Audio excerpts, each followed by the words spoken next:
ওবায়দুল কাদের ও তার দল মনে করছে তারা উতরে গেছেন, কিন্তু তারা এখন গভীর সংকটে। দাবি বিএনপি মহাসচিব মির্জা ফখরুল ইসলাম আলমগীরের। দুপুরে গুলশানের চেয়ারপারসনের কার্যালয়ে আয়োজিত এক সংবাদ সম্মেলনে মন্তব্য করেন তিনি। গত ৮ মে অনুষ্ঠিত স্থায়ী কমিটির বৈঠকের সিদ্ধান্ত জানাতেই সংবাদ সম্মেলনের আয়োজন। প্রায় ৬.৫ মাস পর গুলশান কার্যালয়ের সংবাদ সম্মেলনে উপস্থিত ছিলেন মির্জা ফখরুল ইসলাম আলমগীর।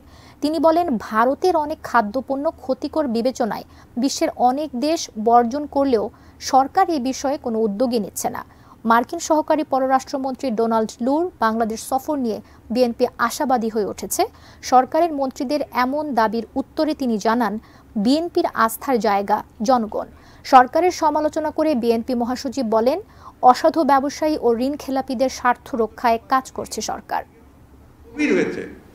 সরকারের সংকট আরো গভীর হয়েছে এবং ওনারা যদি এখনই সেটা উপলব্ধি না করেন এবং সেটা নিরসনের চেষ্টা না করেন, তাহলে ভবিষ্যৎ তাদের জন্য খুব ভালো না। দুর্নীতি এবং অনিয়ম তার উপর ভিত্তি করে এই রাষ্ট্রকে কি করে পুরোপুরি পরনির্ভরশীল করা যায় এবং তাদের বিশেষ গোত্রকে আপনার এভাবে অন্যায়ভাবে আপনার আর্থিক দিক দিয়ে শক্তিশালী করা যায়, ওই লক্ষ্যেই তারা কাজ করছে।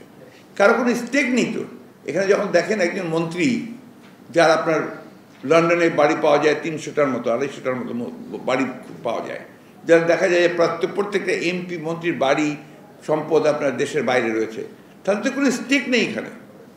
এই দেশে তাদের কোনো স্টেকই নেই, যার ফলে দেশ বল ডোন্ট কেয়ার। কিন্তু তাদের যে বক্তব্য, তাদের যে দাম্ভিকতা, এটা বহু আগেই কিন্তু আমরা শুরু হয়েছে। এমনভাবে কথা বলেন ওনারা যেখানে ওনারা ছাড়া এই দেশে আর কেউ নাই।